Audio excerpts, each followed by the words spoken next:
Okay, cool. We're rolling here. Yeah. So listen, guys, I got somebody very exciting here to chat with me today. I got Abby from Abby's Furry Friends. Abby and I have been working together for about a year now, and she was kind enough to come on here and sit down and chat with me. So Abby, before we kind of like talk all about your business and stuff like that, why don't you just kind of kick it off and tell everyone a little bit about yourself and how you got started as a dog trainer? Um, Professionally, I started off I worked for the Humane Society first, and then obviously I figured out there was a bigger problem than just dogs being adopted out. Mm-hmm. And then I started training like at 16-ish with my own personal dogs and like neighborhood dogs and stuff. And then that kind of knowledge I kind of used towards the shelter. I didn't really have professional knowledge at that point, but then we had an RTS rate, like that was the best they've seen in like 50 years. Oh, So wow. we had the RTS percentage was like really, really low, which is just return to shelter. Like there was less returns and stuff. And we had like over 1,000 adoptions.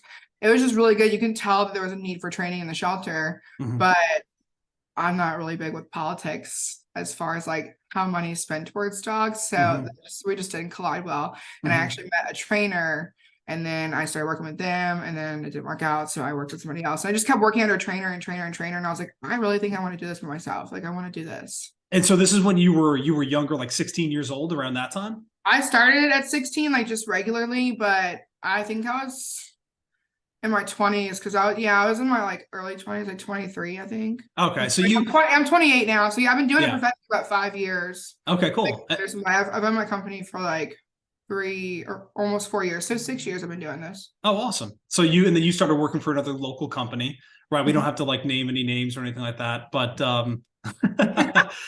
but then how far into that did you decide to kind of go off on your own? How long were you with them for? Honestly, it wasn't even a year. It was a really toxic work environment, so I got out pretty quick. Yeah, that's why we won't name any names. I was like, hey, I'll put whatever money I honestly, I waited tables and I boarded dogs. Like I was just busting my ass all the time. And one day I just like couldn't get my shifts to match up. And I was just like, I have 6 dogs going home and I have like I have a double shift. And I was like, fuck it, I don't have a double shift anymore. Like, Yeah. And my husband kind of lost his mind, but it's fine. Made it. So it's good. So yeah, how were you kind of like getting leads and getting connected with clients at that point? Like how were you getting just dog training clients, boarding clients, anything at that time? Honestly, like I literally had $500 to my name, and I put $350 into my Google Ads account, and I prayed for the best. Like I don't know what, I like followed the instructions. I like read I watched like 65 hours of YouTube videos. Yeah. I got this. I can do this. Right. And then I got one lead, but at the time I was literally charging like $800 for a board and train. So my first board and train ever on my own was like $800 for a double dog, and I was like, "Oh, I'll give it to you for $1,200 just so they would book." Yeah, you've told me that before. That sounds really familiar. So I literally that was my first. I got that lead, and then after that, like they recommended me, and then as waiting tables, obviously I don't know how to shut up, so we all talk, and that's literally like I just started getting clients from all over. They're like, "Oh, I know a dog trainer. Like she's my waitress," and they're like, "Yeah." Yeah, I'm like, no, I'm great. I promise. Yeah. So you just started kind of like word of mouth, connecting with people in previous jobs or out in public and stuff like that, and picked up clients that way. Yep. Oh, that's cool. Yeah. I did a lot of free work at first, like not free, but like embarrassingly low cost work. Yeah. What were you charging people at the time? Just out of curiosity. Honestly, so my board and trains were $800. My sessions were like $75. Yeah, well, it gets way lower than that. I've spoken to some people. I mean, so for rescues, like anybody that rescued a dog, because I was right out of rescue, I trained their dogs for like $30 a session. Wow. Yeah. But $75 for like that was $75. I think was my package of 3. So I mean, yeah, it was way less than that. I don't know what I was on. Times have changed big time here. Yeah. So cool. And so yeah, like why don't we talk a little bit about this? So you and I got connected, I believe it must have been like December, right? Like of last year? Yeah, I think so. Yeah. No, not this. We've been together a little over a year now. Well, that's what I mean. Like December of 2021, I guess that was. So it was a year in December. Yeah. Right now it's February 6th for everyone watching this. But yeah, and so the interesting thing is, we work with people all across the spectrum of like, their different places in their business. And so you came to work with us and you already had a pretty successful company at the time. And so like, what were kind of the reasons that you were looking to kind of start working with us for advertising and kind of consulting help? Honestly, I really wanted to add to my team. Like I had already added to my team thinking that like my word of mouth and reputation was going to take me far. Mm-hmm. But like it just got really nerve-wracking because I was just wondering like how I was going to afford, like I know they're contractors, but like my contractors are like my family and I don't want them to struggle, and I would rather struggle, but I hate struggling. Like I've done it for way too long, so I'm just like, how can I go from like crying at night when I'm going to bed on I don't have no leads for tomorrow or for the next month, I don't have work booked yet, and it's like days from next month, like we haven't gotten anything that whole entire month. And so honestly, I think I just crave stability for my company, for my people, Right. Okay. and stuff like that. And then that's honestly how it came to be. Right. Yeah. I remember our first conversation. That's kind of what you were looking for. It's like there would be some really good months and some months that were just kind of like inconsistent. Right. And so you were just looking for just more consistency in the business. So you didn't have to worry about like if you could pay, Sam or whoever it would be at the time, like, what they deserve to be paid. Yeah, I think I think when we first started, I think my best month was like, I think I made like what, $4,000. And I was like, Kevin, I'm making $4,000. You're like, congratulations. Yeah, we'll get into that now. Like, on the back, you're like, we're gonna do so great together. Yeah. So like, okay. Yeah. Well, because you already had the infrastructure in place. Like you already, had an established business where you had good reviews, you had a website, you had like a team of trainers around you. Right. You just need to do a couple things right. We changed your sales process in a pretty big way at the time. Obviously, we started running the ads for you, and so that really took off. We've even been able to scale that back from what we were spending originally, I believe. Right. But yeah, let's talk about that like for a little bit here. So when we first got started, a lot of your sales were getting done over the phone, if I remember correctly at that point, right? You scared the shit out of me. Yeah. I hated our phone calls. Yeah. Well, so why don't you walk everyone through that a little bit and kind of talk about, what scared you about that and like what were some of the changes that we made there? Yeah, I mean, like obviously I think you keep saying successful, but like successful I think is different for everybody. But like at the time, I don't feel that I was that successful because I was still struggling and having all these anxieties and stuff. Right. But retrospectively, I can understand like success, but it's all relative. Yeah, it's all relative. So I think that honestly, I brain fart all the time, Kevin. So you have to repeat yourself occasionally. Yeah. We were talking about just kind of like how like changing the sales process when we first got started and like not wanting to do in-person consults versus over the phone and stuff like that. Yeah, it's just really scary for me. Like I have terrible anxiety as it is. Like I love dogs. I love people. But you would never know, honestly. Talking to you. You have no idea. Like just shakes the medicine bottle. It's fine. But no, but honestly, like I don't know. There was a comfort of like not having to meet somebody over the phone and like sell myself. There's a lot of imposter syndrome going on. Like I was self-made for a while before I got my first like real true like mentor, like I was reading off online and like trial and error and figuring out. That's why I charge so low. But get behind and like have the confidence to be like, hey, listen, this is my price, and like let's do this face to face. Like I never had that before. And like to be pushed to that level, like it was definitely different. And at first, like I was like, I don't want to waste gas because like I don't have gas money to keep driving all over the place for these people. They're just gonna tell me no, they gotta wait for their husbands to get home, whatever it was. And I was just like, I don't want to waste my time. So like I was just in my head, honestly, about it. Yeah. And you were like, just do it, just shut up and do it. And I was like, okay, I will try. Yeah. That's my thing. Like I'll usually give you a bunch of shit about it, but if you push back on me, I'll be like, all right, if it's that important to you, I will do it. Yeah. And it gets me success. And I'm like, hey Kevin, remember that time you told me?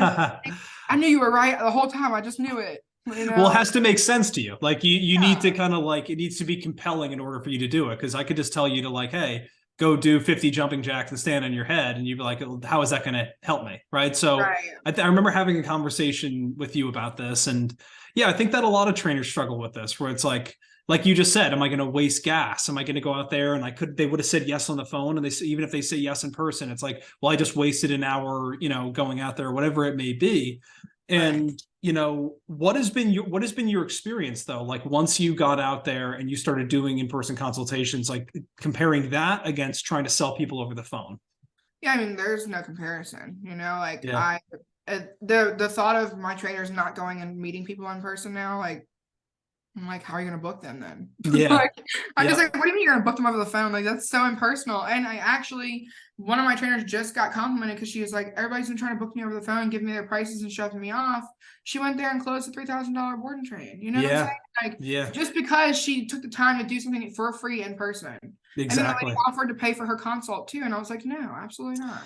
Yeah. I mean, if you do the things that other people aren't willing to do, you'll get the results that they don't get, Yeah. very simply. I honestly think that like it was a major thing because you were just like, all right, this has to change now. And I'm like, dude, I just met you an hour ago on the phone via like face chat. Like, what do you mean this has to Who is change? this guy like making Yeah, I'm like, who demands is of this me? little redhead man? No. But then I was just after that, like at that first time, like I took a leap of faith where like and the trust that you built and then the confidence that got like instilled in me, I can see my trainers getting more confident because I was confident. Mm-hmm. You know what I'm saying? Like it was more than just like what changed were you scared? It was just like a confidence boost. It was Yeah. everything. Like if anything, like it's kind of like cold plunging, Mm-hmm. like you just got to do it and you take your deep breaths and then the shit's really good for you. Exactly. It's really good for Yeah. you. In-person consultations are really good for you. Note that on the books, guys. Yeah. Because the thing is, I think you said this before, where it's like, there's all the reasons behind not wanting to do it, right? You have to drive there, it costs money, you're giving it away for free. But I think one of the bigger things too is like the fear that comes along with having to go into someone's house or meet them at their house. And even if you're doing it outside, whatever you feel more comfortable with, you still have to be face to face with that person and have like a real conversation with them. And they're going to ask you questions and you have to have answers to them. And I don't want to ever come across like it's not intimidating, it's not scary, but at the end of the day, it's just like anything else in life. The more you do it, the better you're going to get at it.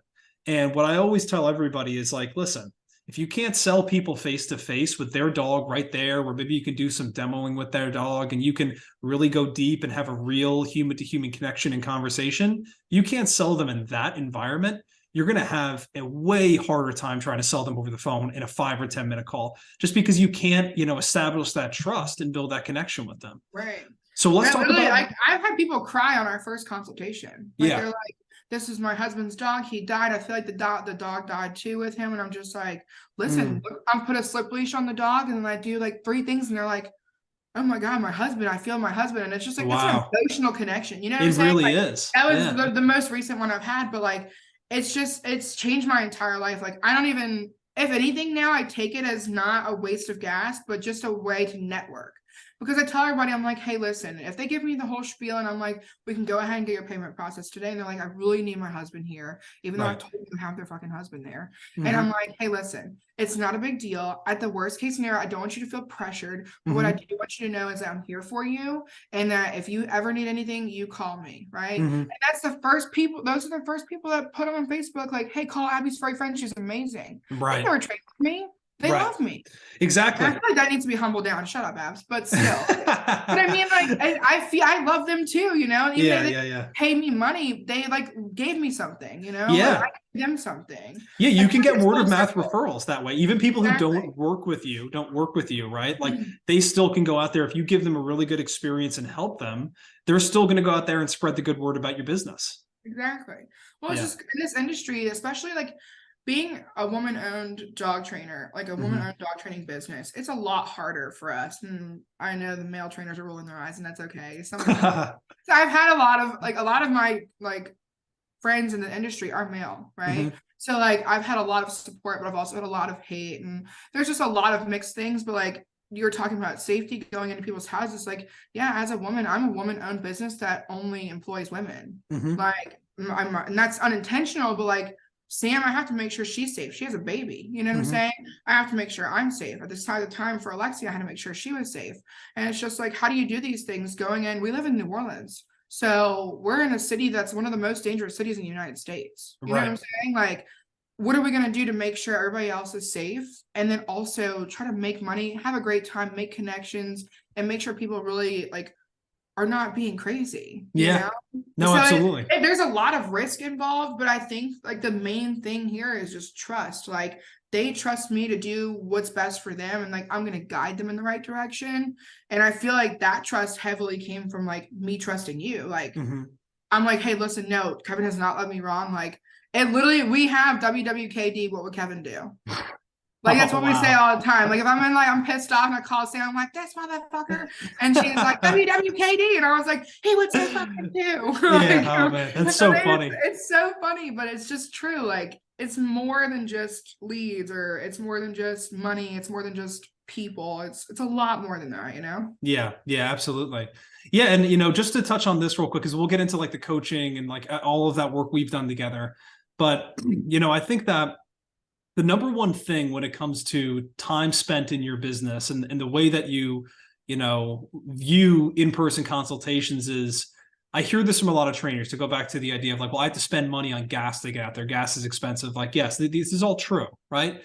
But what it's all about is you have to take into account, like, you don't want to be penny wise and pound foolish. You don't want to say like, hey, I'm going to save $20 on gas here, but you could have made $3,000 and they said no to you over the phone. But there's a very good likelihood that if you had met with them in person, given them like a tailored experience, that you could have persuaded them into working with you. And maybe you could have gotten them onto some sort of payment plan, or, you PayPal credit or something like that, but you just didn't have the opportunity to leverage all of those different things that you would have at your disposal had you been out there for a consultation. So what, something we've talked about is like, we'll talk more about like some of your better months and stuff like that. But we talked the other day, you had shared with me that how much money did you do, or revenue did you do in January? I think January we booked, I think we were right at 28,000. Right under, $28,000. yeah, Yeah. 28,000. Pretty amazing, right? Coming from Yeah, like $4,000 to have a $28,000 month, and that's literally. not even your best, right? No. And so what I always tell everybody is like, when you're thinking about in-person consultations, don't think about the individual consultation that you're going to do and the amount of money that it's going to cost you to get there. Think about like the net positive and the net return that's going to have on your business at the end of the month, right? Because you had $4,000 months doing phone sales, and now you're having And 20. that was at me being Mhm. the only trainer at that point. Right. And now you have a $28,000 month doing in-person consultations. It's like, even if you had to spend $1,000 on gas, it's like, I Right. will take the $27,000, Literally. you know what I mean, versus the $4,000. Oh my Yeah. gosh. But yeah, so what I'd love to do is talk some more about the coaching and, some of the work that we've done there, because I think a lot of times people think that the number one thing we do is lead generation. That's definitely a big part of what we do. But what I realized a long time ago is like, I can send you all the leads in the world. If they're not closing and turning into legitimate, business and a return on your investment, it's kind of irrelevant, right? So why don't you talk to me a little bit about that? Like, what are some of the things that we've done together and some of the stuff that you found to be most impactful? Yeah, I mean, it's just the having the ability to be like, hey Kevin, I need to hop on a call with you. Like, I don't know when Mhm. you're free. Please let me know. And you're just like, you literally ding ding ding ding ding ding, like freaking Facebook Messenger, Kevin Byron was calling you. I'm like, okay, hang on. So like that is super easy because Mhm. like I like the fact that I don't have your personal number because I don't want to be like the burden, right? It's still professional, but it still feels friendly. Yeah. It feels very nice. Mhm. And then you go to the point of like, I don't feel like I'm calling you for coaching. I feel like I'm just calling you for advice, or just like I'm talking to a friend, but I get a Yeah. lot out of it. And that with my anxiety makes me really comfortable, like I can have problems and I don't have to, my mom's not going to know how to help me. My dad don't know shit about dog training. Like Right. how are my parents going to help me answer questions? My husband don't really like, he loves the dogs, but Mhm. thinking about the business side of it. And then, I've had really great mentors, but before them, like I was just kind of lost figuring it out on my own. And I Yeah. like the fact that like I don't have to figure it out on my own all the time. Cause yeah, you do learn good lessons the hard way, but like I'd rather learn them the easy way. Yeah. So, Exactly. like, and I feel like you've worked with so many trainers that like, why wouldn't I utilize that knowledge you've already had with other people? I literally, by talking to you, I'm talking to like however many clients you have of dog trainers about like their situations, because you're like, hey, I Mhm. had that client that one time Mhm. that said this, and this. Why don't you try this? And just let's Right. just, Exactly. like, and you're giving me things that like you've talked to so many people in my situation and they probably had it worse than me or better than me or whatever. And we can figure out how to maneuver that. I Right. think that's like the most invaluable thing, honestly. Yeah, yeah, I appreciate you saying that. And I think that this is why I pay for coaching for myself as well, because you're either going to sacrifice either money, right, to expedite the process, or you're going to sacrifice years of time, right, where you have to Yeah. learn it the hard way. And so, it's all about like what you want to kind of do. And it's like, if you can get a return on your investment at the same time, it's like I don't know why you wouldn't take advantage of that. So that's exactly why I invest into it, because if I can kind of shortcut the whole process of me having to go through every single learning phase and or growing pain and learn every single thing the hard way, Yeah. I'm going to do that. Yeah, I mean, I struggled as a kid, teenager, didn't grow up in the best household, like it was really hard at times. And like I've struggled enough to know that at 23, I don't want to struggle anymore. How do we figure it out? Right. Like we start this. Okay, well, I'm tired of struggling now. It was all a part of like I've hit a breaking point and I don't want to struggle anymore. Mm-hmm. I want to be able to ask for help in a healthy way, and I want to be able to get that help. Yeah. And then you're sitting here like, here's the help. And I'm like, okay. But you take it and implement it. That's Yeah. that's a skill that not everybody can do. I mean, you need to be in a place where you're receptive to taking information from other people and say like, okay, I trust that this is going to lead me in the right direction. And implementation is the whole thing. How quickly can you actually get that information and then put it into practice and believe in it, buy into it, and not just be like, oh, I'll try this for a day, and if it doesn't work, give up on it. Yeah. Listen, I'm a full believer that personality only gets you so far. You have to be able to like sell yourself, but sell your products. You have to know what you're talking about. And in order for me to know what I'm talking about, I have to stay a student. Like I have to be willing to learn and constantly change and adapt. And I think like anxiety makes me nervous to change, and anxiety makes me nervous to adapt. But like I'm okay in a sense of I like being uncomfortable, if that makes sense. I like being pressed or stressed, but I do like being uncomfortable because it means better things are coming. But at the same time, I like to have some kind of advisor, a teacher, a mentor. Like I'm very mentor driven. I love just collecting mentors and putting you guys in a scrapbook, like it just makes me feel good. I feel like I have a team. Like I tell everybody like, oh, our marketing team, like Kevin's head of our marketing department, Kevin's head of our marketing team, because at the end of the day, like you're a contractor of Abby's Furry Friends, like you and Tara both, y'all have helped us tremendously. Like that is crazy to me. How much difference a year has made. And like you were telling me, like there was times you called me and I was like, man, fuck this dude, I can't take it. And then he's like, listen, if you're not booking consults, you're the problem. And I'm like, that's not easy to hear sometimes, but who else is going to tell me I own the goddamn business? Yeah. And I'm clearly like in delusional land, so like I'm not going to tell me. But somebody, you're going to be like, hey, it's crazy to me that you have all these clients and you can say, hey, Abby, how did your last month do? And I'm like, oh, good, I did 10,000. You're like, what the fuck?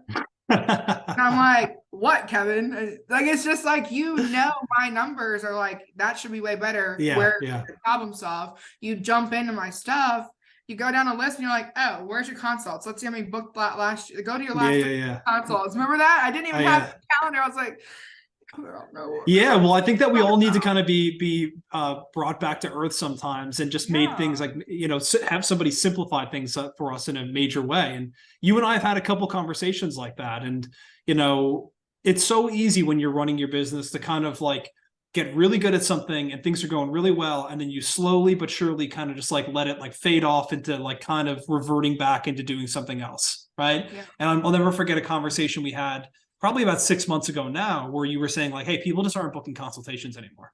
Yeah, they just don't want to see you on their house. Yeah. That wasn't even COVID. It wasn't even COVID.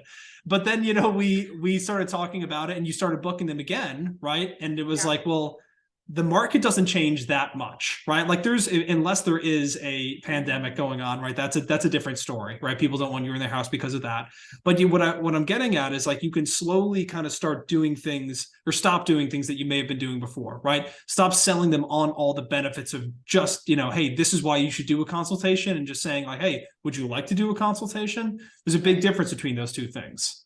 And so, having somebody that can kind of just like point out and poke holes in like things that you may not want to see, I'm a big fan of that. I tell everybody that I work with, that if I'm looking for information from them, like I'd rather you rip me to shreds. I'd rather you tell me everything that I'm doing wrong. At least that way I know, and I can I can, I can fix it. And that at least gives me hope. Sitting here just going like, I'm doing everything I can, it's just not working, and the world's out to get me, and see this, I knew this wasn't going to work. It's like, Yeah. that's just like a victim mentality. And Well, that's what I think is going on right now in this dog training world. I think I talked to you about it one time when I'm in these professional groups or whatever, and you see a lot of people talking about like, oh, the industry's going downhill. Oh, I haven't booked any clients. This is my typical busy season. And it's just like, okay, well, what are you going to do about it? Yeah. Like, we talk a lot, but what are we going to do about it? And I think that's like my biggest thing is I'm very actions motivated, like, but I do find myself like, I'm very honest with myself. Like I get complacent whenever I start seeing success. I'm like, yeah, I can ride this wave. But, and then when I get comfortable, I'm like, this is getting too easy. What's going to happen next? You know what I'm saying? And then that's why I enjoy getting comfortable, because if I'm riding a success wave, I know I have to fail a little bit somewhere, dropping my numbers and consultations. And then I'm like, oh, Kevin, help. And then you're like, hey, stop being weird. Just do what you were doing before. Yeah. And I'm like, hey, I don't think that's working. Like, you're not right. And then because I didn't want to go back to doing it again, Yeah. And now look at me. I had to hire somebody to freaking schedule my consults because I was getting too many. Yeah, exactly. I know. Crazy. It really is. Yeah. I mean, just to touch on exactly what you were saying before for a second, like people will be, it's very easy to look at like all the external factors and go like, something's changed here. The industry is different. Like some things may have changed. And the truth is somebody may just be offering something better than what you're currently offering. And you need to take a look at that. Like I think of it this way. What you were saying before, where your trainer went out and did an in-person consultation, right? Sam went and did that consultation. They were like, thanks for coming out here. Like everyone wanted to just chat over the phone, or even worse, like a lot of people don't answer their phones. Like if you're one of those trainers and you have an Abby in your market, like she's going to destroy you. So the thing is like you need to realize that and go like, it's not about what I want to be doing and like the easy way of like, oh, I just want to sell people on the phone. I used to be able to sell people on the phone. Now they're not buying. It's like, yeah, because there may be somebody now who's willing to take it a step further than you. And you need to not just kind of let like roll over and play dead and go, oh man, like, hey, see, my whole thing fell apart. I can't do anything about it. It's like, you need to be competitive and try and outdo that person. Right. I've never had a problem with competitiveness. Yeah, I know. I was always the one kicked out of the game for getting too rough on contact. So I mean, like I just get playing dirty. But it's true. Like, but that's literally what happened for me. Like I got so overwhelmed with calls that I stopped answering my phones. And like I'm friends with a lot of trainers in my area. So like one of my really good friends, Ashlyn, with the other company, like she was taking calls, and like this, I've never seen this girl say no. She takes calls. She's feeding her, she's breastfeeding her baby, and she's like, yeah, what's going on? I can do a 3-week board and train for you. But she does her calls over the phone. We'll talk about that later. But but she answers her calls, which a lot of trainers don't do. I mean, that girl answers her phone on the first or second ring. And that's why, like, honestly, it took me one time, we were doing work for the yard, and I was calling to get fence quotes, and nobody was answering my call. I was like, you motherfucker, like, why don't you answer my call? I'm trying to give you $20,000. I know.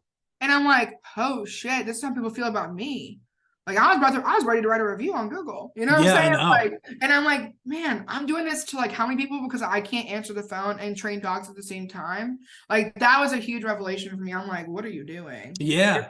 You're losing so many clients this way, because they could call me back and I blocked them. I was like, fuck this. Well, I'm so glad you said that, because, I can say this till I'm blue in the face, but I think coming from other dog trainers, it means a lot, where that's the perfect example. It's the same thing for me. If I call a company or I go to, order food or whatever, and they don't answer their phone, like I'm moving on. Like I just don't have time for this. And I know that sounds kind of like, whatever, like entitled or whatever. But the truth is like, this is the world that we live in.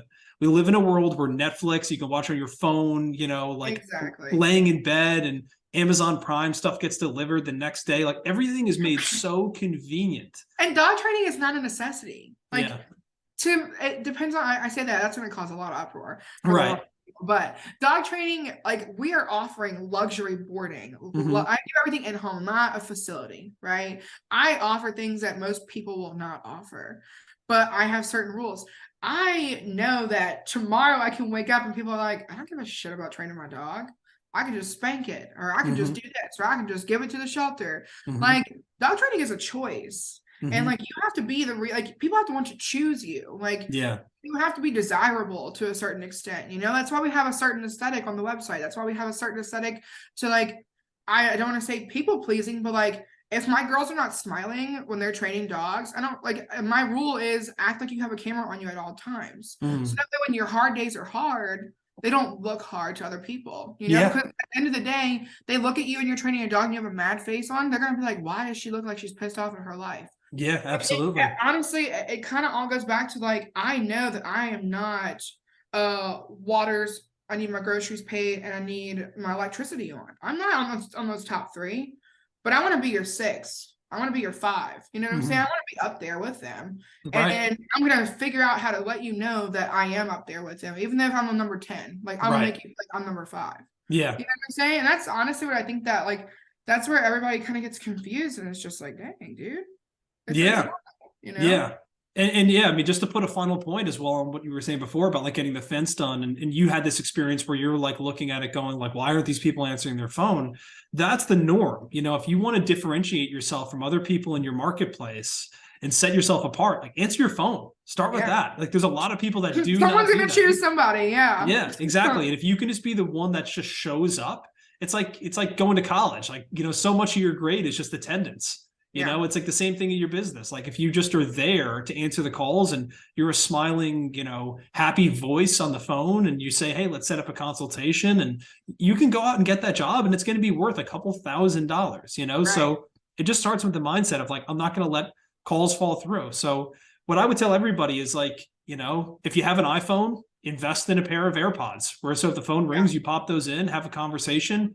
Worst case scenario, just tell the people, hey, I'm actually with another client right now. Is it cool if I call you 10 minutes, or let's get you set up for a consult right quick? And that way we can have the full conversation then. And Right. it doesn't need to be an hour-long call to get started with. And so just start with that mindset. I'm just going to answer every call that comes in. I'm getting get in touch with every lead that comes in, if it's a an email. And then from there, it's like I'll do the real sale later on. Right. Honestly, Alfred, I still struggle with that, but Alfred has really helped me with that. Like, Good. Yeah. being that for me, because we're still not there yet, just because of call volume, Mm-hmm. like, and it, it's helped a lot. Like, I Good. just, I don't know what I would do without it. Okay, good. Being Well, it's that funny first because point like of you ran contact your is just really, really helpful. Even though I have yeah. office help, like, she's not here full time yet, but we'll get to that point to where like Alfred will just be a really good asset to her as well. But right now it's Yeah. a necessity, like, Yeah, for us. exactly. Yeah, and to anyone who's listening to this right now who doesn't know what Alfred is, it's our software that we built that for dog trainers to help them like manage leads, respond to leads automatically, put them into different sequences so it messages people for you, all this different stuff to make your life easier. It's effectively like a personal assistant. So yeah, Abby, like let's talk about that for a second. So, what has been like, for me, the 80/20 principle with Alfred is that a lot of people miss phone calls and that just kind of like responds on your behalf automatically and immediately. Has that kind Yeah. of been like your experience as well? Yeah, for Yeah. sure. Like, Good. but honestly, like, a lot of times too, when they either send in their lead form or they'll call or whatever they'll Mm-hmm. do, we get that first initial like, thanks for contacting us. What's a good callback time? And a lot of people are like, now, and I'm just Now. like, Yeah. no. Yeah. But they're still getting that first initial contact. It's not like I ignored them. Yeah. So even Exactly. if Courtney has to get to them a little bit later, they're still gonna be like, oh, thanks for calling me back the same day. Or like, she's on the text and she's the one, like, it's already reached out to them and they say now, and she's like, hey, unfortunately I'm unavailable, but I can do 3:15 when she gets off Mm-hmm. of school. So like, she's still able to text throughout the day, which is really great for me. But Yeah. like, that first point of contact, that first initial point is at least taken care of. Exactly. As soon as they come in, it talks to them, and then we're like, it gives us time to respond, to say Yeah. like, hey, my phone vibrated. Okay, I gotta talk to this lady right now and let her know I'm not free right now. Yeah. Exactly. No, It it's really, massive. it's so life changing. I don't even know Oh, how else good. to I'm glad you feel explain yeah, you feel that way. That's awesome. Yeah, it's massive. And we've seen that for everybody. That's exactly why we like created it, because we saw this hole in the market where like a lot of trainers are just like, I can't get to all these calls, especially when they start running, ads with us. And so, it's like it's massive. Just kind of be able to get in touch with somebody quickly, not have to just like let them totally fall off and then try and have to like re-engage them a day later. like, hey, sorry. Yeah, remember me? Remember when Yeah. you were looking for dog training? Okay, well, let me know if it don't work out. Yeah, exactly. I know. Well, Oh that to me god, is the most painful thing you can hear is when they say to you, like, "Hey, we found somebody else. You know, we're going to do a board and literally a train with gut them," and you're punch. like, "Man, I just lost like $3,000. That's painful." What I'm like, but I was in the hospital. Please help. Well, hey, Oh let's talk about this. So I'd love to kind of give everyone some value here, and talk about like how you handle consultations and what your mindset is going into those and how you talk to people, what you're trying to accomplish. So do me a favor, just kind of walk us through like once you get out there, what you're trying to kind of accomplish and how you structure everything. yeah, I mean, I base everything just as I go. I don't really have a plan when I go in because I just don't treat each dog the same. I don't treat each owner the same. Mhm. So I just kind of get there and I'm like, all right, first thing I gotta do is take a deep breath at the door and smile. Like that is my starting point. You know, Mhm. like how they respond to that. They're like, hey, whatever. We intro the dogs. I always tell people to have their dog on a leash. Just in case, like if I think it's dangerous. Now, if we're talking about Yeah. puppies, I'm like, I want to see what you usually do. Like, Yeah. but if the dog has like a bite history or anything like that, I'm like, hey, that thing need to be a leash. And not like Right. one of those little shitty leashes. Put it on a leash that's not gonna snap to come get me, right? Right. Until I can get my own leash on them. Right. But like just some kind of restraint for the dangerous ones. But honestly, at the end of the day, like I walk in with eyeballs open and I don't talk much. Like I'm just like I introduce myself and then like they'll just start spilling. They're like, hey, sorry, he doesn't usually jump like this, and he's pissing on my leg. And I'm like, oh, that happened a lot. And they're like, no, never. Actually, 3 times. And I'm like, okay. Right. So then like when you start letting them spiral out of control, like most people are like, but my dog doesn't have that many issues. My dog doesn't need that much training because they don't want to pay. Everybody knows the more problems you have, the more training's going to cost. You Right. know, Right. Right. they're like, but no, he doesn't have this problem. And no, he doesn't have that. I'm like, what about that backflip? Did he ever break his back yet? Like, did he do that often? Like, and she's like, Yeah. maybe like twice. Yeah. I'm just like, got it, got it. So I usually just let them do most of the talking. And then like once they've stopped like nervous chattering, and then Hmm. I'm like, hey, let's go sit down. And I try to sit and I want to see how annoying the dog is. If it's gonna Hmm. like jump in my face, scratch me, do whatever. And I want to see how the owner's correcting. Right. Usually like first 30 minutes, I wear long sleeves, I wear long pants, I wear a jacket usually, but I'm always in flip-flops, I'm always with my fucking toes cut up, honestly. But it's my comfort level, you know, man. But like I would tell you right now, the amount of times that people don't correct their dogs, and they're like, Hmm.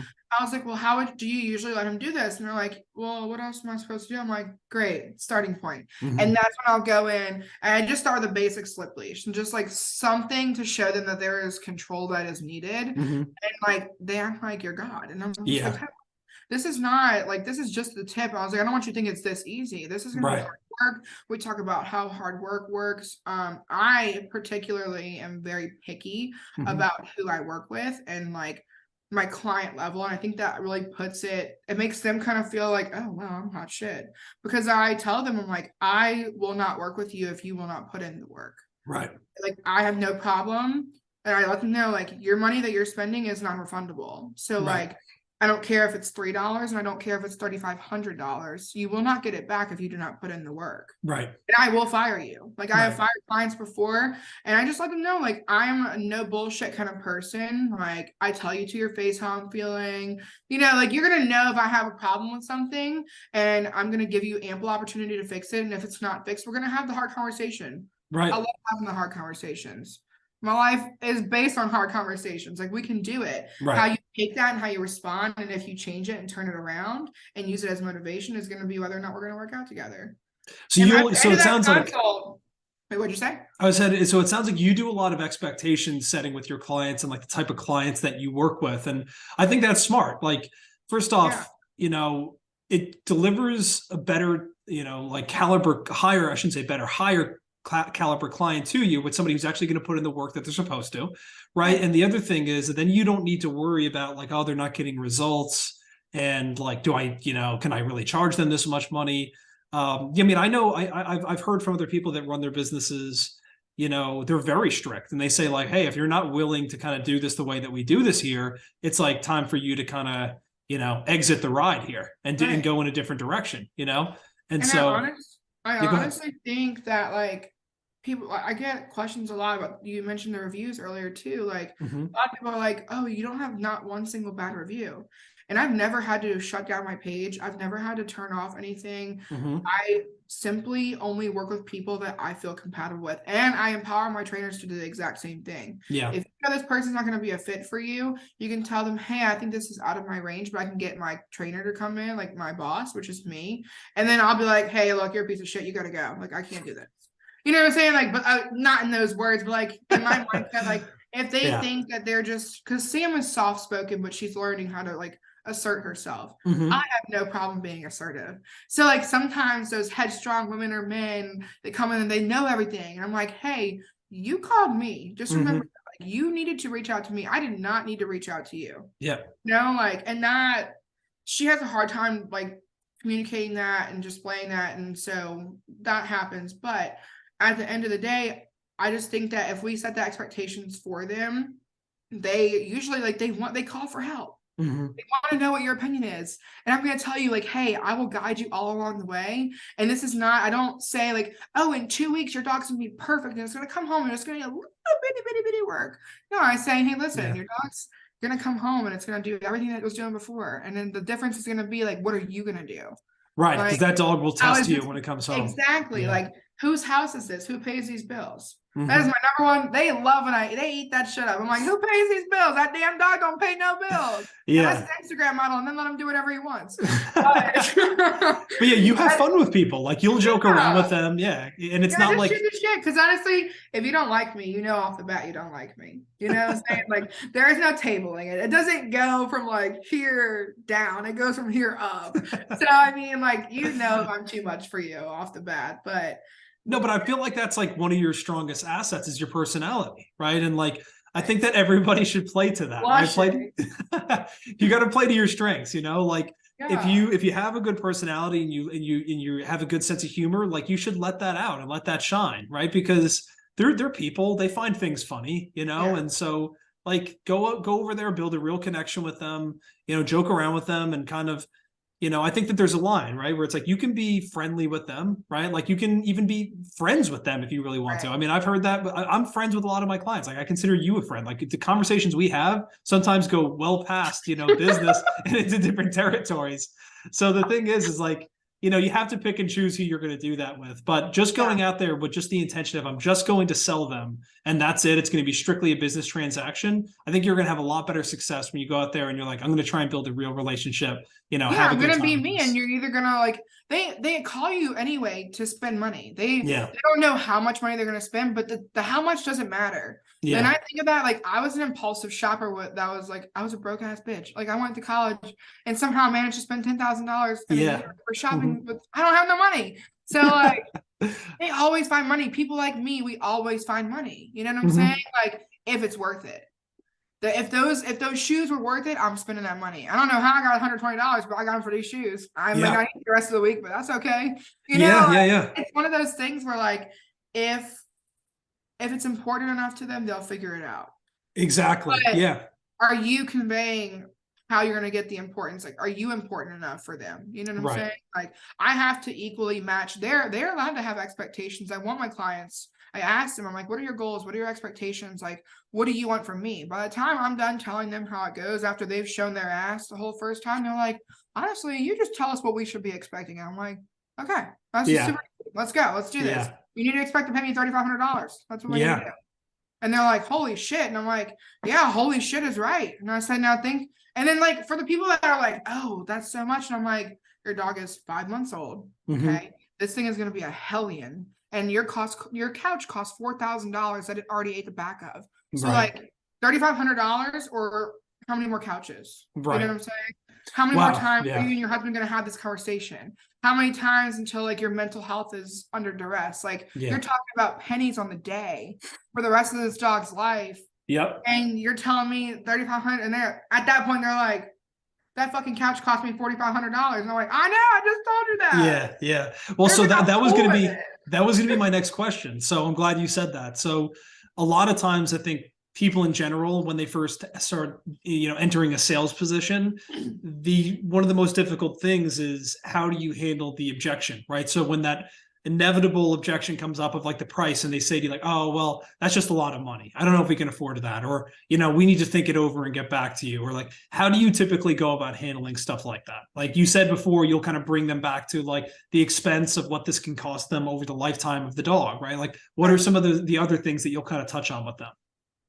So it just depends. Like I try to read them. Like if they're really not feeling it and we've just kind of exhausted all options, I'm like, I'll do one last grab, right? I'll be like, hey, well, listen, we'll do a $200 non-refundable deposit today, and then we can figure out how to get the rest by this due date, right? Right. Or we can maneuver your start date to where you can afford it and the dog can start when you're finished paying. Yeah. We'll figure out a payment plan. I'm flexible. I'll be flexible with you. And at that point, like I've realized that if they put some skin in the game, if they put down some money that's non-refundable, they've already put like they're already starting. So they don't want to be like, oh, I don't want to lose $200. Like you still got 2,800 left to pay, my dude. Like they're like, I'll figure it out. You know what I'm saying? But I've realized that 200 is my sweet spot. 100 they don't really care about. They just won't call. Yeah. And then at the end of the day, my time is at least accounted for my phone. Because I was having that problem too. Like if they weren't booking, like my consults weren't getting paid. I don't want my trainers to go, but then they also have to deal with the conversation. However, if they were like, oh, this is really expensive, I'm like, hey, well, listen, we got PayPal credit going on. Like it's same as cash for 6 months. Like you can literally pay with this over 6 months. They're like, I just don't have it right now. I'm like, you don't have to have it right now. I don't got $3,000 right now for you either. Yeah. And they're like, oh, cool. Like, what is that? And I'm like, I was like, do you have like above shitty credit? And they're like, yeah. And I was like, great, PayPal credit approved for everybody. So let's get this rolling, or I'm very flexible with how we're going to work with them as long as they put the deposit down. Yeah. So you'll face the money objection head on, right? You'll say to them, hey, let's talk about this. Like, hey, here's different options we can do. PayPal credit, $200 deposit, and I think that's the best thing, is just, instead of dancing around it and pretending like it doesn't exist or it's not a big deal, it's like, just face it head on and talk to them about it and be like, hey, one of my other clients, Kasha, says this, right, where she'll say something along the lines of, hey, money aside, is this something that you would want to do? Right. If the money wasn't an issue, is this something you would want to do? And they say, yeah, of course. She'll just say to them like, hey, well, listen, we can get you access to the money because I don't want, money to ever get in the way of somebody having access to good dog training. And that's effectively what you're doing with people right now is you're like, hey, we can find a way to work out the money. We can find a way to get this cash into your hands, like 6 months, interest-free, PayPal credit. It's a wonderful tool. And so once you start kind of going down that road with people, it sounds like you're having a really good chance of converting them at that point, even if they first kind of said to you like, hey, I just don't know if we can afford this. Yeah, for sure. I honestly have had, it was just recently, like in the past few months, just one lady be like, we just can't afford it. And like, but she, and at the eval, like she and I weren't, like she was sitting in her chair, she was just like, well, okay. Yeah, she doesn't bark that much. And I'm just like, this bitch is howling right now. Like, what are you talking about? You're crazy. But like, it's just like, you get one of those occasionally. Like, my thing before was, I would get so lost in like the negativity. I could literally close $8,000 in consults and then have one lady be like, oh, this just isn't worth it. And I'm like, oh my God, my whole career is just done. Like I should lower my prices. Kevin, are we too high like for this industry? And then they're like, and you always are like, hey, it's one person. You closed $20,000 today. Shut up. Because at the end of the day, it's not about the money for me. It's about the people. I don't care about the money. The money is great, and the money helps keep people around me really happy and healthy and having families to be able to do what we do the way we do it. But at the end of the day, like, I'm not gonna let $500 stand between me and a client. You know what I'm saying? Like, I want that client, like, I will offer a discount on site if I need to. I know that they're like, I was only prepared to pay like $2,800. I'm like, hey, listen, meet me in the middle. I'll do $3,000 for you. But like, I know that I've already charged like I was only going to charge them $3,200. Like coming up $200, I still made $3,000. And the lifetime value there too. Like you do a lot of bullying. And exactly that $200 is going to pay itself off as soon as they have a dog that comes home amazingly and they talk to their neighbors, or they talk to their sisters, or they have Facebook, or they do something. They're going to talk to somebody. If they leave the fucking house, they're going to tell somebody about me. I know. Or somebody And just that comes in up to itself, like them. that, I just made another $6,000 from 2 people that they could have Yeah. lost. Because other people, if they, their dog is, beautifully trained now, like other people are going to notice that in public. Hey, how did you train your dog? Yeah. Right. All of this it just builds upon itself. So the idea, like I said, earlier on, you have to be very cautious. It's like you have to diagnose in certain situations. Like, am I getting taken for a ride here? Am I being advantage of, or being taken advantage of, I should say, or am I being penny wise and pound foolish? Right. Where I'm going like, well, I don't want to give somebody a discount. It's like, you're going to walk away from $3,000 because Right. they didn't want to pay you 200. I'm not Right. telling you to give everyone a discount, but like every once in a while, if somebody's willing to pay you 3K and that's where they've Yeah. made up their mind, it's like, okay, well, you'll come on board with me after this, and we'll make an extra $10,000 off of you off the Exactly. lifetime of this dog. So that's worth it Exactly. to me.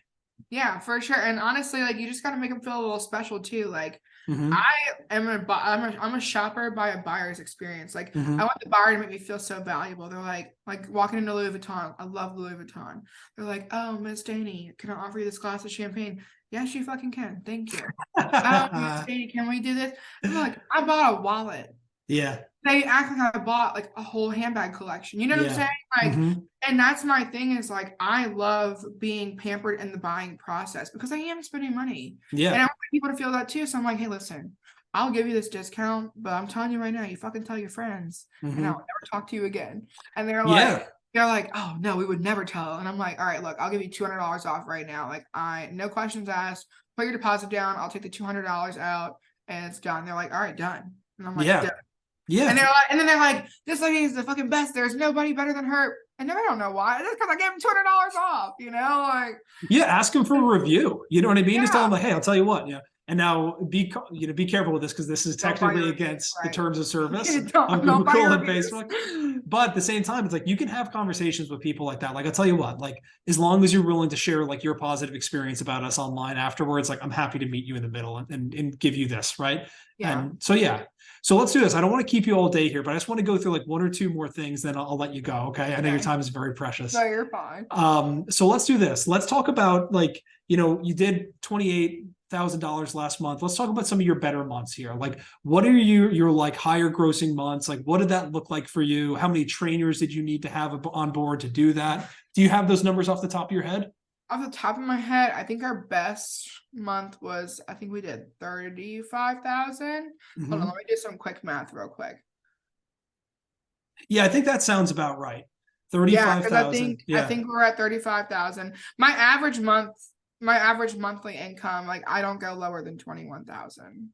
Twenty-one So like thousand dollars. Yeah, that's pretty 20, unbelievable. yeah, it's Yeah. crazy. And like I literally the other day I was talking to my husband, I'm like, hey, like my monthly bills are like 7 grand. He's like, okay. And I was Yeah. like, $7,000, Greg, for fucking bills. And he was like, you make Yeah. 3 times that, 4 times that per month. Like, what are you talking about? Or like something Yeah. like that. And I'm like, oh shit, I forget. You gotta Yeah. spend Yeah. money Yeah. to make money. So it's Yeah. just like it's a little bit shocking, but I think like my best month was probably like a 35,000 or 40,000. Yeah. But like that's just me like clocking in like boarding trains, boarding, Mm-hmm. lessons. And that's also with the fact that like we just upped our prices too. So like that's helped with like the quality and the Mm-hmm. quantity. I don't know Yeah. what it is. Like I'm always terrified to raise my prices. And every time I'm fucking scared, I don't know why I am, because every time I raise my prices, they're like, oh, I need 6. And I'm like, 6 what? And they're like, I don't know. I just need 6. I'm like, okay. So it's Yeah. just like I feel really good. And Mm-hmm. I think we're doing a lot better. And honestly, right now it's just me and another trainer. And it's Mm-hmm. been that way for the past year. Like I Yeah. had one assistant for like a month and it didn't work out. But like now I have Courtney in the office answering my phones. Me and Sam, like I think on my calendar right now, I have like 20 consults for the last month. That's 20. unreal. Yeah. Yeah. And out of 20 of those, like I should no, because sometimes there's 2 to 3 a day. Yeah, about 20 of them. Because every week I'm doing at least 3 to 4 days. Like Sam works Monday, Wednesday, Friday now. I work Tuesday, Thursday, Saturday, and then we split Yeah. off together to work dogs. Yeah. Like in those days, like we're packed with fucking consults or training dogs or something. Yeah. So like at the end of the day, it's fucking fun. I could Yeah. not. Well, this is the thing to break this down in a very simple manner for everybody. The recipe to success here is like there is no like hidden secret. There's no secret sauce. What it really is like get consultations on the board, keep stacking them, keep booking them out. Even when you start getting busy, don't stop answering your phone and setting consultations. Just keep doing that at all costs and have a high ticket program that you sell people, 3,000. It's like you have 20 consultations, scheduled. If you can close 50% of people, if you make 10 sales in a month, you made $35,000, I think right now I think I did the math last week because I just wanted to see where we're at beginning of the year and stuff like that. And I think we're at like a 89% closing rate. That's unreal. Yeah. You know what I'm saying? Yeah. Like, and that's where most of because we're limited. We're in the house. So we only take so many dogs per week. You know what I'm saying? Or so many dogs at one time for training so we can do boarding as well. So like people like these consultations, all these consults are booked with deposits. So like your $500 deposit, you got 20 consults coming out with 2 trainers doing that. So essentially 40 consults. That's $20,000 in consults if we did 100%.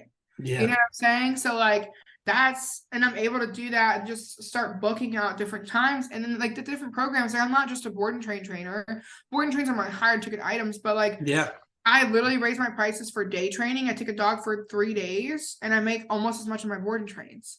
So now I'm able to do 3 times the work and get 3 times the pay, but it's only still in that 1 week. So the 20 dogs that I'm getting these consults for, I was just like, it doesn't make sense to me because I'm like, Courtney, are you sure we're doing 20 consults a month? And she's like, no, that's not. I was like, but I mean, this is such a big thing for everybody. I think the natural progression for a lot of businesses is like you're slow, you have time, so you start booking a lot of consultations, right? It's like a roller coaster, so it goes up and down, and then all of a sudden you book those consultations, you make a bunch of sales. And now all of a sudden, since you've made all those sales, you're spending all your time fulfilling the dog training, right? So then what happens is you stop setting more consultations and it goes down. And so what's important is continuing to have time blocks on your calendar where you can always be doing consultations and prioritizing that space just as much as you are actually prioritizing the actual dog training itself. Yeah, and that's the thing is like, as I was getting busier, like there physically was no way for me to be on the phone and be able to train these dogs and be able to do the consultations. Like there was no way for me to answer. That's why I was missing all these calls because I was putting my time and effort and energy, no matter how I scheduled my day, into everything, and I'm still missing calls. And that's why I knew I'm like, okay, there's a void here. I need to fill it. Yeah. And like that's Courtney. Like somebody directly just on my phones. Like I just need somebody answering and making contact. I can do the rest. And when I started focusing, it's really hard for me to let go of things in this company because I built it from ground up, literally from nothing. Yeah. And like when I did that, like it's hard for me to just trust people and just kind of like build this process along with people and like have people help me and put their hands in different things. And I'm like, oh, okay. Yeah. I'm comfortable. Like my boobs are sweating, like I don't like it. But at the end of the day, it's honestly been the best thing for me. I've trusted people that I shouldn't have trusted and I learned lessons. I trusted people that I did, and you make me lots of money. So Kevin gets Christmas gifts. You know what I'm saying? Like it's just one of those things where honestly, at the end of the day, Courtney being on the phones, Sam being a trainer, and then me being a trainer helps me focus on being a trainer too, and not just a business owner. Like it gave me an identity back again that I loved having before. That's fantastic. Like, that was a massive hire. I love being a business owner. I love being a CEO. I love all your boss bitch stuff. But like at the end of the day, I love getting my hands dirty. I want to be in there with dogs, Yeah. But hiring Courtney was massive for you. Like being able to take a step back from that, and I don't know if you feel comfortable talking about like numbers there or anything like that, but it has not cost you like an arm and a leg. You don't have somebody on staff right now who is a 9 to 5, $40,000 a year salary or anything like that. Nothing. Yeah. So Courtney is a school teacher during the day. But her school is really small and she has different blocks of time periods, but like she can always text. My phones don't ring off the hooks all the time, but when they do, Alfred is there to supplement the actual ringing of the phones, making first contact. And then like if she teaches class by the hour, obviously. So like whenever she has a 15-minute break, she's in there and she's texting people back. She's like, hey, I have this time available today, this time available today. Yeah. And then like she teaches her next class. Like, don't get me wrong, I waited a very long time for somebody like Courtney. I've trialed and errored people that did not work out that wanted Courtney. Like they're just the same thing with Sam. You know, I've trialed and errored trainers that think they should earn $6,000 a month when they don't do shit for $6,000 a month. And you have Sam over here who should be getting $20,000 a month. You know what I'm saying? And she only wants a very small amount because she quit her accounting job to be a dog trainer, you know, and we're supplementing that income and some for her to live out her best life with her baby. She has a new baby. She's home with her all the time. She's integrating life. Like, it's just amazing. But Courtney, there's something about like, I feel like you put out and attract what you put out, right? So like, I feel like because of the way I am and I'm no bullshit and we're kind of here, it's been really hard for me. But at the same time, I'm really lucky because the people I am taking, like I take them on and I house them. I'm like, hey, this is what I like to do. Is this okay? Like, do you do this? Like, can you make this happen? She's a workhorse. The girl's calling me at 9 o'clock at night. Hey, I booked 2 consults just now. I'm like, damn, girl, go to bed. Get off the phone. And like, I'm not that person. I'm not that salesperson, but she is. Like, she was in sales before. She's a nanny, so she understands how to cater and coddle, you know? And she's like, oh no, I can't believe Fluffy ran out the door. I'm so sorry. Abby can definitely help fix that. Instantly, these people are like, I got a book. I got a book a consult. Like, you got to get her over here.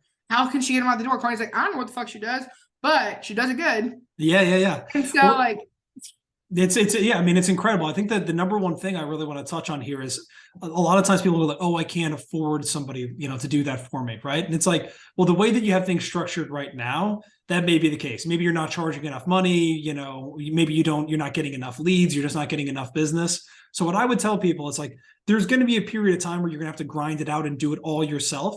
But at a certain point, you have to invest in other people to help you out. If you ever want to have any sort of quality of life and you want to avoid, you know, the burnout that every single dog trainer talks about, like you have to. Oh man. Between burnout and imposter syndrome, like I feel like people talk about it, but they don't talk about it enough. You know, I don't feel like you'll ever be able to discuss those things enough. Like, you think that, like for me, I just told you I make $20,000 a month, and I'm just like, can I afford to pay Courtney for fucking $500 or 2 weeks? I don't know. That's really scary, Kevin. I don't know if I can really spare $1,000. You know what I'm saying? And it's just that's what I said to you last time. She just booked you like $30,000. What are you talking about? You know? And that's what I said to you the last time we spoke. I said, Abby, you can afford this, and you were like, yeah, I kind of just needed to hear that. Yeah, it really. Sometimes, like I said, I just kind of go through the motions. When you start doing things, it gets really scary. But I mean, you just said like literally the best thing. You have to grind it out. I was just talking to a gym owner out here.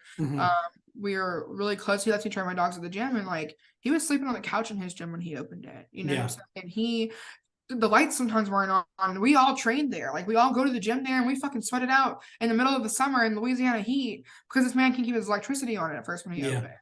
And we just still showed up. You know what I'm saying? So it's just like the grit and the grind. Like, that's what's going to make you or break you. Like, how hard and how much are you willing to sweat and bleed to get into this, to make it to where you need to be? Because at the end of the day, if you're a shit ass dog trainer, you're not going to have no work. There's not enough Kevins in the world that will help you if you don't know how to train a dog. Right. You know, we can't fix that. It'll get you in the door, but it's not going to do anything for you. Right. So, like, you have to put out your work. You have to show your work. You have to take your videos. You got to fucking send your updates to your clients. You got to treat them good. Yeah. So you can be a piece of shit all the time and open like a corporation dog training company, whatever. But like, where's that going to take you?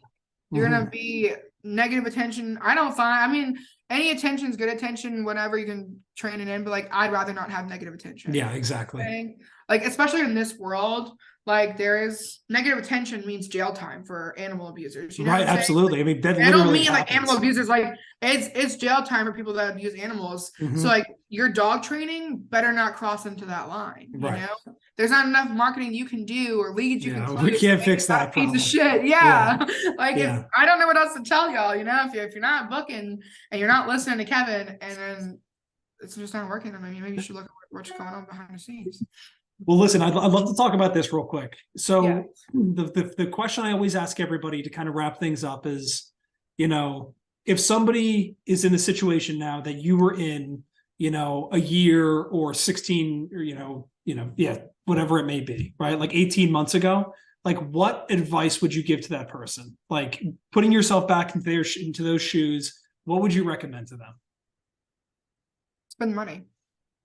spend the money. Yeah. Yeah, you told me your price, and I was like, I think that's all I got. And it was not much, you know what I'm saying? Like, Yeah. but that's how I was operating. I was operating dollar to dollar, day to Yeah. day. It was not sustainable. And I would have, honestly, if I didn't have, I don't know, I got recommended at the right time in the right place. And like, honestly, take that as a sign to do it, because I just don't feel that I would have been able to sustain where I'm at and like the work that I've done, and then get everything that I've done in the time frame that's happened, if I wouldn't have had like met you and had everything just kind of like structured together. Like, I feel like I was kind of like slime, just kind of going everywhere, and you just kind of put the borders around me. You're like, hey, no, we're building up, you know? So I mean, if anything, like, the fee is nothing. It's just a fee. Like, and I think like the biggest thing for me is, I was like, okay, well, he offers coaching. Do I do coaching, or do I just do Google Ads? Because you have a cheaper option to do Google AdWords, but honestly, like, don't go with the cheaper option. Like, the cheaper option is not the pennies on the dollar of the day. You know what I'm saying? Like, Yeah. I mean, you're helping me for my retirement. Like, I'm talking about retiring at hopefully 50. I'm talking about living my life with my family. I'm talking about having a baby with my husband. Like, those are real life things that, I don't know.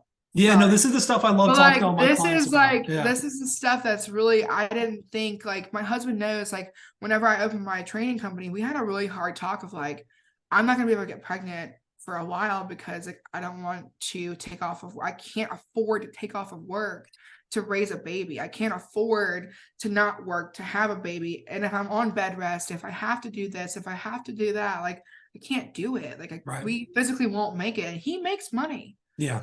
Like, we also have a child already, you know, we also have a lot going on. And it's just like, do we all like alter our lifestyles? Like, no, like, the fee that I paid for you is never going to be just like money that I've spent. It's changed my life. You know, I know that's a little dramatic, but it really has changed my life. Like, I'm physically talking about expanding my family, not building a house. I mean, we are rebuilding a house, but it's a different story. RIP Maple Creek, right? But yeah. But well, I appreciate you saying that. It's so incredibly sweet. Yeah, I mean, this is one of the bigger things for me, for all of my clients. It's like, making more money is cool, but it's like, what's even cooler is like what you're going to do with that money. And if that's like, there's nothing more amazing than like being able to actually start a family, being able in a position to be able to afford that. I mean, I have a client, Dwayne. We just posted his interview about last week, I believe, and he was talking about that, like being able to take his family on vacations. And being like, man, I just want to be able to get away for a long weekend with my family. And now he's taking them on like several a year, and it's like, this stuff is so unbelievably cool. This is why you go out and make more money. Yeah, exactly. You know, well, I don't know. It's a lot, but like, quality of life, everybody just uses, and they throw that phrase around, like, quality of life this, quality of life that. But like, what does it mean? Like, I'm going to sleep and I'm crying sometimes at night. I wake up and I hate my day. Like, that's how I was feeling, like, I was in the middle of burnout. Like, I was like, I'm gonna fucking quit my job. I got so many bills. I literally was thinking I will claim bankruptcy and go work a 9-to-5, because I dropped out of college to train dogs, like, to take care of my mom. But like, that's how I got into the Humane Society and training dogs, but like, professionally. But at the end of the day, like, I was going to school to go to like vet school. You know what I'm saying? Like, I graduated. Well, I didn't graduate. I dropped out, but I went to LSU and like got to my final year of LSU for veterinary science, like animal science and vet medicine. And it's just like, the path that I was on was a 9-to-5 path. You know, it was not a path of dog training. It was not a path of anything. So, I mean, like, at the end of the day, I am just really grateful that I'm here, and I'm really grateful for quality of life, because I hated my life and now I don't. So, that's like, amazing. Synopsis. Yeah. To bring it all together collectively, Kevin is great. He makes you not hate your life. Oh wow, that's powerful. Right. You're setting me up for failure. We should put you on what is that? Good Morning America. I was saying, like, I'm gonna give Dr. Phil a run for his money here. Oh shit, not Dr. Phil. Yeah. Well, I was gonna say though, is that like, I appreciate you sharing all of that. And what I will say is this, we'll like kind of wrap it up here. The only difference between everybody that I've spoken to, the people that succeed and the people don't, is really the mindset, the mentality behind it, right? I've spoken to people, and every time, I give them a solution or a proposed solution to one of their problems, they'll tell me all the reasons as to why that doesn't work and why that's a waste of time. And, you know, I've spoken to people who have been training dogs for 30 years and all they want to do is talk about why everything is so bad. And, you know, this industry has changed. There's all these people that are doing this for the wrong reasons. And it's, you Yeah. know, there's all of that, right? And then we have people that are fresh out of school and they're, you know, bright-eyed and bushy-tailed and they're just ready to get to work and they just kind of implement everything and they have, you know, 5-star reviews across the board. Everyone's happy and paying them $4,000, $3,500. And it's like, what's the difference? It's the same industry. They're in the same market in a lot of cases. The only difference is the mindset and like what they're willing to do to get, you know, to the goal that they want. Yeah. Yeah. Yeah. It's crazy. Like it's just, there's no other words besides life altering. And I'm not even trying to be dramatic. Like it just is. I appreciate that, Abby. Yeah. It's crazy how, like, I know this is a watered down, like a watered down industry, so to speak, but like, Yeah. it's crazy to me that most people, like more people don't want to be dog trainers. Yeah. Like, especially if you can learn and be taught a trade, why don't you want to do that? Yeah, You know? absolutely. Yeah. Well, listen, let's wrap it up for today. But I really appreciate you taking the time to do this, and we'll have to do another check-in call soon. Is there anything else you want to share for today, or you feel like you got everything out that you wanted to say? Man, my chest is clear. I'm ready to go. All right, cool. All right, my friend. We'll talk soon. Okay. All right, Kevin. Have a great day. All right, you too. Bye.